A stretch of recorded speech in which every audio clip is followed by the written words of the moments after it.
Assalamualaikum warahmatullahi taala wabarakatuh. Salam sejahtera. Salam Ramadan Karim. Alhamdulillah kita hari ini sekali lagi walaupun dalam bulan Ramadan seperti mana yang saya pernah quote salah satu kenyataan Datuk Seri sebelum pada ni panel kita hari ini ialah jihad. Jihad untuk orang kata menentang kerajaan yang zalim, jihad menentang menentang DAP ini adalah satu jihad. Itu saya quote yang itulah. Kepada penonton yang bersama kami di NTH Media hari ini merupakan kita ada satu segmen khas yang yang kita adakan khas dalam bicara ketua pembangkang. Sudah pasti panel yang kita jemput tetamu yang bersama kita hari ini ialah Yang Berhormat Datuk Seri Ismail Sabri sebagai Ketua Pembangkang ke studio NTH. Dan kepada penonton untuk kita bersama-sama share dan saya luaskan rakaman dan bicara kita, perkongsian kita pada hari ini insya-Allah.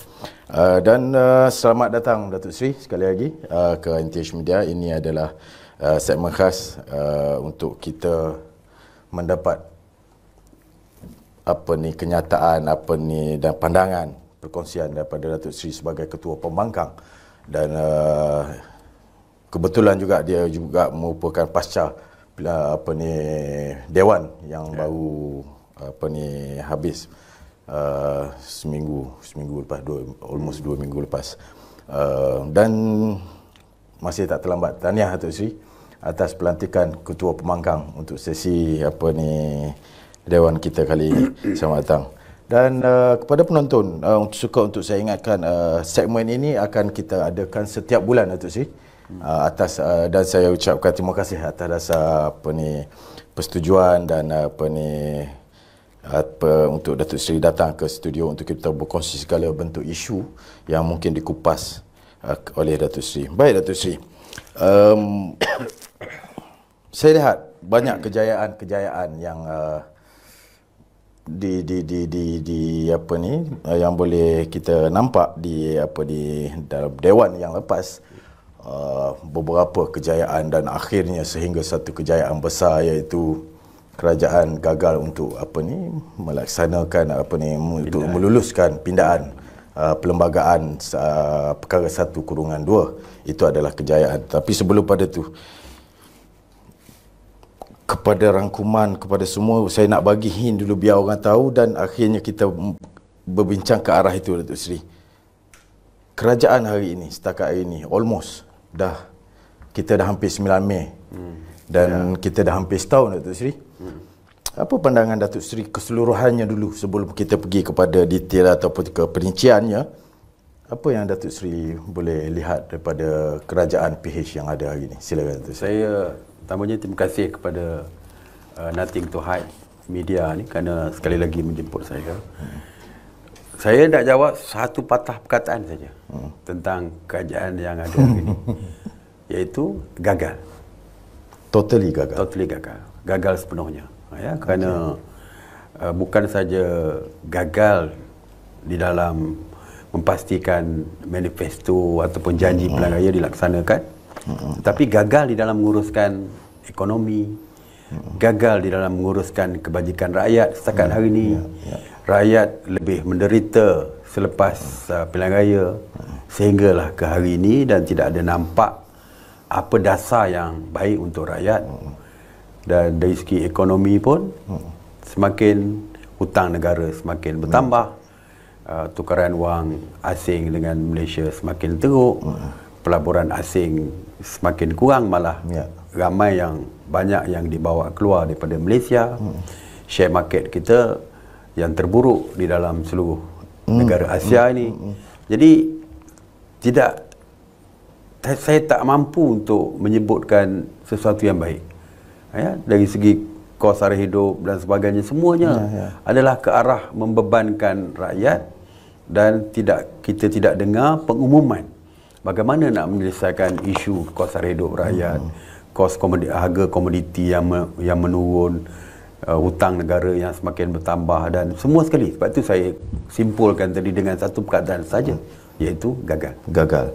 Dengan kata lain, banyak perkara-perkara isu-isu yang dibincangkan di peringkat parlimen, Datuk Seri, dan saya ada membaca banyak orang kata artikel-artikel yang daripada peringkat bawahan yang menyatakan seolah-olah sepanjang perjalanan parlimen itu maknanya dilihat seolah-olah menteri gagal menjawab dan orang kata memberikan satu jawapan yang sepatutnya daripada kerajaan kepada setiap soalan yang khususnya diajukan oleh pembangkang. Bagaimana Datuk Seri lihat? Saya lihat keupayaan menteri dan juga ahli parlimen di sebelah kerajaan masih tidak sedar yang mereka itu kerajaan. Sikap mereka seolah-olah masih lagi pembangkang. Sebab itu dalam kepala dia nak cari kesalahan Barisan Nasional. Seolah-olah mereka tu pembangkang dan Barisan Nasional masih kerajaan. Lagi kerajaan. Itu. Sebab itu setiap kali jawapan mereka akan mencari dan meletakkan kesalahan yang lepas.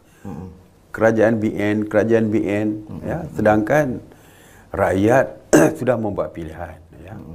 Mungkin kerana kesalahan kerajaan BN maka rakyat tolak kita. Mungkin itulah salah satu puncanya. Jadi sepatutnya mereka membuat sesuatu yang lebih baik daripada kerajaan Barisan Nasional. Itu kehendak rakyat dengan menukarkan kita kepada kerajaan yang baru. Tetapi apa yang berlaku? Mereka tidak mampu membawa perubahan, sebaliknya masih lagi meletakkan kesalahan kepada kerajaan Barisan Nasional. Kita mengharapkan menteri apabila menjawab mengumumkan sesuatu yang baru. Cadangan, tindakan yang menggembirakan rakyat. Tapi setakat ini kita tidak dengar. Sehingga habis dewan. Kita kata harga komoditi sawit teruk. Tempat saya misalnya peneroka Felda ramai. Pendapatan menurun, kos sara hidup tinggi. Bayangkan, pendapatan menurun kerana kos sara hidup, kerana harga komoditi, kos sara hidup meningkat. Tentu masalahnya terlalu besar kepada dia orang. Tapi bila kita bangkitkan dalam parlimen, isu yang dijawab oleh menteri ialah terlalu kadang-kadang tak munasabah.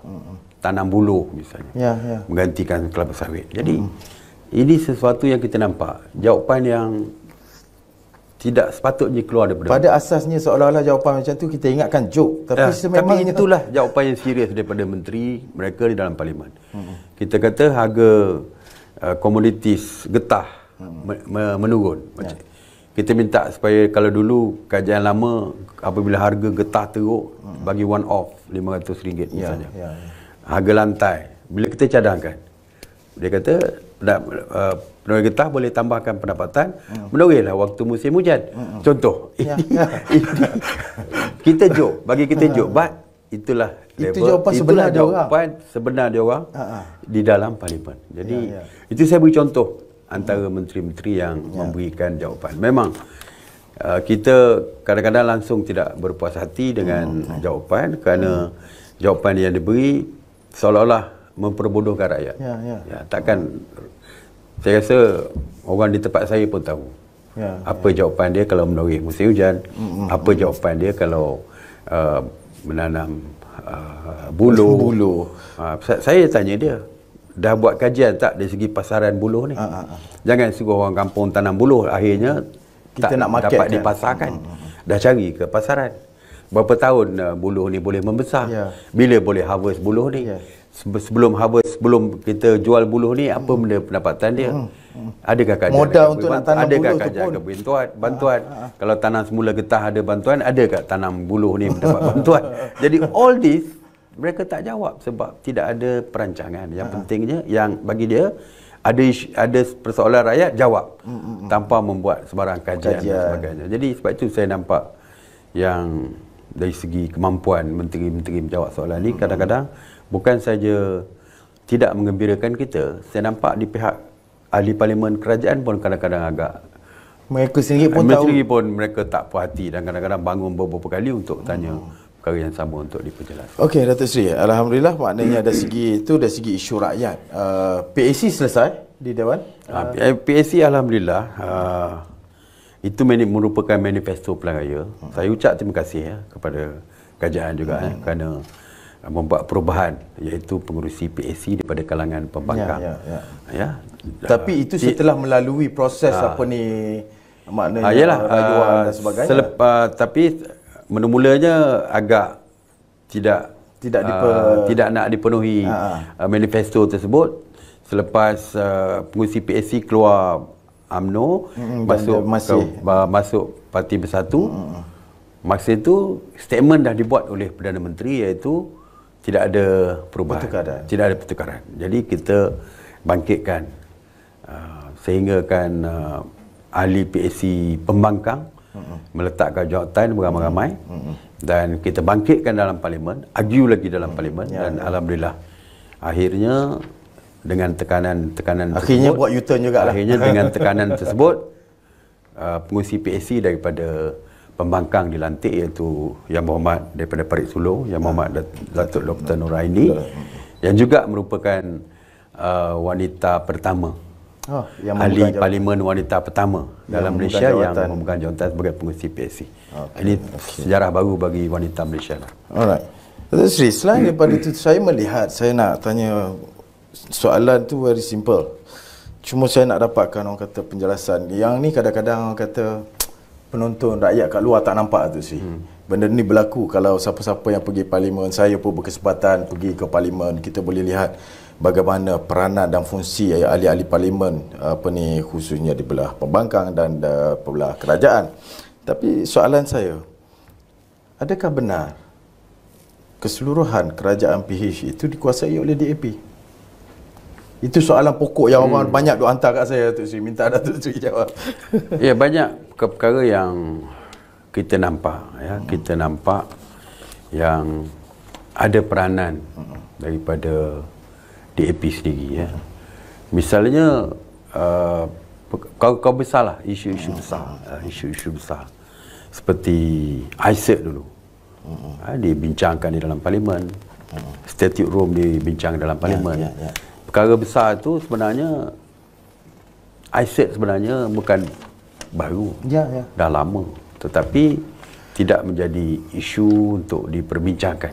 Tidak dijadikan isu untuk dibincangkan di dalam parlimen, tetapi akhirnya didebatkan di dalam parlimen. Dan seperti kita tahu, yang terkesan daripada ISET ini adalah orang Melayu. Yang terkesannya adalah Islam. Dan kesan daripada ISET tu kalau diluluskan, ianya akan menghapuskan hak istimewa orang Melayu, menyamaratakan dari segi agama, bangsa dan sebagainya. Dan ini adalah agenda DAP, iaitu di bawah Malaysia dia, iaitu menyamaratakan dari segi kaum dan juga tidak ada lagi hak agama. Istimewa. Tidak ada lagi. Perkara 3 dan perkara 3 mengenai Islam dan perkara 153 mesti dibina. Jadi itu satu agenda yang sangat besar yang saya rasa merupakan perkara yang bertentangan terus dengan perlembagaan. Begitu juga dengan Statute Rome, misalnya, yang melibatkan Raja-Raja Melayu, yang merupakan perjuangan UMNO selama ini, dan perkara ini bukan satu perjuangan oleh DAP dan sebagainya. Dan akhirnya perkara ini juga dijadikan isu besar di dalam parlimen. Banyak lagi perkara-perkara lain yang melibatkan dasar, seperti dasar pendidikan dan sebagainya, pinjaman beasiswa dan sebagainya. Perkara ini semuanya melibatkan kepentingan Melayu. Tapi kalau ada nampak macam satu pandangan yang berbeza, ianya tidak menguntungkan Melayu, tentu saja di belakangnya tentu saja DAP. Bagi saya, misalnya yang terbaru, apabila senator daripada DAP membangkitkan isu supaya dihapuskan perkataan agama, teruskan Islam, itu memang isu besar agama di dalam kad penalan. Saya percaya tujuan dia supaya untuk menyamaratakan tidak ada kelebihan lagi kepada orang Islam. Dari segi kad penalan tu, bila kita tunjuk kita orang Islam yang membawa kelebihan selama ni, mungkin tidak ada lagi. Itu saya rasa mungkin peringkat awal mereka untuk ke arah menyamaratakan dari segi agama Islam dengan agama lain. Dan yang menyediakan Menteri KDN, iaitu Menteri Islam. Soal Melayu. Melayu. Sepatutnya tak payahlah kata kita akan kaji dulu cadangan tersebut. Tak payah. Outright boleh cakap kita tolak cadangan ini kerana bertentangan dengan perlembagaan. Lagipun isu ini yang amat sensitif kepada orang Melayu dan Islam. Kalau dibiarkan mungkin akan menimbulkan bencana kepada perpaduan di dalam negara. Tak payah nak kaji. Banyak perkara yang tak perlu ambil hati orang lain kalau ianya melibatkan kepentingan Melayu dan Islam. Mereka akan terus mendesak, tapi kita, kalau kita berkuasa penuh, kita boleh kata no. Jangan usik lagi perkara tu. Kita boleh cakap macam tu. Tapi kerana seperti kata tadi, mungkin ada peranan DAP di belakangnya, maka kerajaan hari ini terpaksa menjawab semua akur. Menjawab, kalau tak berani pun seperti Menteri KDN kata, kita akan kaji dulu. Satu perkara yang tak perlu dikaji pun. Dan ini bukan cadangan di peringkat orang kata macam kedai kopi, cadangan pihak kenyataan. Ini Dewan Negara yang dibawa ke Dewan Negara dalam Dewan Negara melalui senator wakil daripada DAP. Dan ini merupakan, adakah boleh untuk saya celah sikit Datuk Sri, adakah ini merupakan orang kata perancangan yang dirancang khusus oleh DAP untuk mewakilkan calon mewakilkan seorang senator dibawa ke Dewan Negara? Mungkin. Sebab Dewan Negara ini merupakan dewan yang tertinggi di dalam negara, walaupun ramai orang melihat kepada Dewan Rakyat, tetapi Dewan Negara sebenarnya dari segi hierarkinya adalah tertinggi. Dan saya nampak Menteri DAP Lim Guan Eng misalnya memberikan cek kepada pusat Al-Quran dan saya difahamkan dia juga menyediakan cek untuk sekolah agama dan sebagainya. Ini semuanya saya rasa merupakan perancangan. Perancangan supaya DAP dilihat bukan anti-Islam, tetapi membeli jiwa orang-orang Islam ni dengan memberikan cek sekolah agama lah, Quran. Macam dulu Lee Kuan Yew pakai songkok, menyebabkan orang boleh terima dia lah lebih Melayu daripada orang Melayu. Tapi akhirnya bila dia merintah, habis segala yang kita banner dimusnahkan oleh Lee Kuan Yew di Singapura. Dan inilah sebenarnya, saya percaya inilah cara DAP. Kalau boleh ambil hati, beli jiwa semua orang, nampak dia begitu bagus, akhirnya kita terima, saya percaya akhirnya semua